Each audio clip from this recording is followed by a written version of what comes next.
Members of a remote tribe from the Amazon were murdered, according to the Brazilian Agency on Indigenous Affairs. In an audio recording obtained by the agency, gold miners bragged about the massacre at a bar near Colombian border, saying it was a kill or be killed situation. Joining me now to talk about this is RT correspondent Simone Del Rosario. Let me ask you this. First of all, what's the full story in this case, and how has it developed so far? Simone, where do you see this? Well, Mike, Brazilian authorities are investigating reports, like you said, of a massacre. Up to 10 people that are from an isolated tribe in the Amazon. And this massacre was allegedly carried out by illegal gold miners in the area. This happened in the Javari Valley, which is the second largest indigenous reserve in Brazil. And it allegedly took place in August. Now, authorities only learned about it after these miners were caught bragging about it at a bar. They spoke about cutting up these people's bodies, throwing them in the river. The men also had a handmade paddle and a small bag that these tribesmen used for carrying food, and these gold miners claimed they took it from their victims. According to a government coordinator, there's a lot of evidence here, but this case still needs to be proven. A prosecutor did confirm the investigation is going on, but we're talking about a territory that is vast. The access to it is extremely limited. Now, because these tribes are uncontacted, you can't just swoop in and investigate, bring all of your law enforcement and authorities into this situation. It's a very precarious situation. It's going to require heavy involvement from Brazil's Agency on Indigenous Affairs, FUNAI, and as they work together with law enforcement to figure out if they can come up with these bodies to prove this alleged massacre. Simone, is this a first of its kind, or is this becoming a pattern that we're seeing down there? Well, according to the prosecutor in the region, this is the second case that he's seen this year. And before that, he had never seen a case in this region before. The first case that he saw happened in February of killing of uncontacted indigenous people. But just because he hasn't investigated cases before doesn't mean it hasn't happened elsewhere in the country and in South America. Earlier this summer, the UN warned that indigenous people in Brazil are specifically at risk. They noted the country has seen the highest offenders of any country in the world over the past 15 years. They were averaging one murder a week. And then you have your recent figures. They're even more startling. According to Land Pastoral Commission, because of land disputes, more than 50 people have been killed this year from January through July. That's compared with 61 all of 2016. That's indigenous groups, rural workers, and land activists that are being targeted here. And usually it is from these illegal gold miners or loggers, though in some cases, police and the government are to blame for the violence. Simone, you've reported, you've seen these cases firsthand, reported on them, basically these types of cases in a lot of places around the globe. I'm wondering about this. Brazil's president, Michel Temer, he's getting a lot of heat for this incident. Why are they blaming his government? What are the grounds for pointing the finger at his direction, especially in this case? And again, I say you've probably seen similar situations in other cases that you've followed around the globe. But this is an interesting twist. Let's blame the government rather than the people who carried out the murder. What's your take on this? Well, people are starting to see a trend here, and they're making these connections. A lot of people are making the connection to Temer's administration.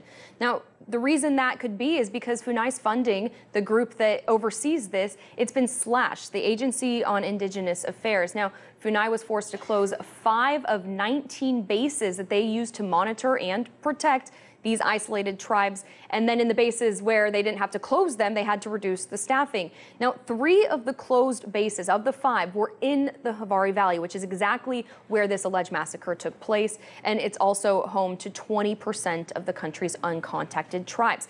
To give you a picture of the slash funding, in 2014, this group had a $2.4 million budget. Now their budget is less than $650,000. And the director saying, what do I do with $650,000 to take care of all of these isolated tribes? On top of that, aside from just slashing funding, Temer is taking cover because of a corruption scandal, something that we've been covering a lot of in Brazil. And he's doing so with the help of the agriculture, ranching, and mining lobbies. And he's using them to be able to push through economic reforms in Brazil. But to kind of pay them back, he's been making policy changes that are really impacting deforestation and land rights happening in Brazil. He also tried opening up a large reserve in the Amazon to mining. Now, the judge blocked that, but mining and logging here are really the biggest threats to indigenous communities right now. And as the president is trying to allow them into this land, the Constitution protects this land for these tribes that have been here for longer than we can even imagine. You know, Professors Robert Walker, I think, and Kim Hill co-authored articles that promoted the need for controlled contact with these kinds of tribes, these remote tribes. They believe to prevent incidents like what happened here. What are they advocating, and what is your take on what they're advocating, Simone? Well, Mike, according to Walker and Hill, this no-contact approach is not sustainable. And actually, they speculated that massacres like this alleged case would happen without a controlled, peaceful contact. In one paper the professors co-authored in 2015, they wrote that by refusing authorized, well-planned contacts, governments are simply guaranteeing that accidental and disastrous contacts will take place instead. And then this month, Professor Hill telling America's Lawyer that unfortunately that speculation came true. What they're advocating is that the governments initiate contact only after conceiving a very well-organized plan. I mean, previously, there's been poorly planned contacts that have had devastating effects, especially for these tribes, including death. They need healthcare professionals and round-the-clock monitoring for more than a year after these people were to give contact. So that's medical supplies and also food. We're talking about really vulnerable populations. They have no immunity to present-day diseases and infections. They have not been affected by this yet. In the 70s and 80s, there were a lot more contacts that was made with these tribes, and that's when the population really suffered, and the numbers of those populations were slashed. So according to the professors, it has to be an incredibly orchestrated effort, but they believe that isolated populations are not viable in the long term, particularly as their lands continue to be encroached on, as we're seeing happen now. You know, Simone, you've got great experience down in this part of the world. What do you think? How does this end? I mean, these tribal members were massacred, the worst kind of massacre. And so we're saying this investigation is going to cure this. How many times have you seen in third world kinds of countries where there's been any justice? What is your personal take on whether there's going to be justice here, Simone?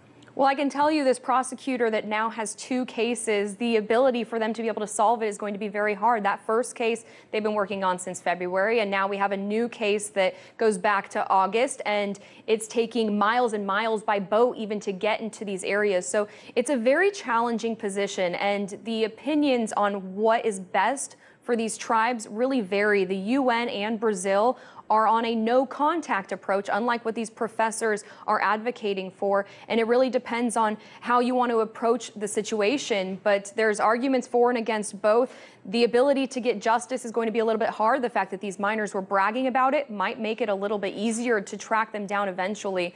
But as long as you keep seeing the illegal activity happening in the Amazon, and as long as outsiders can keep coming in and using this land for their benefit and not paying respect to the people that live there and have their own way of life, you're going to continue to see this happen, and it's probably going to be increasing, Mike. Simone Del Rosario, thank you for joining me. Thank you for being out there covering stories like this.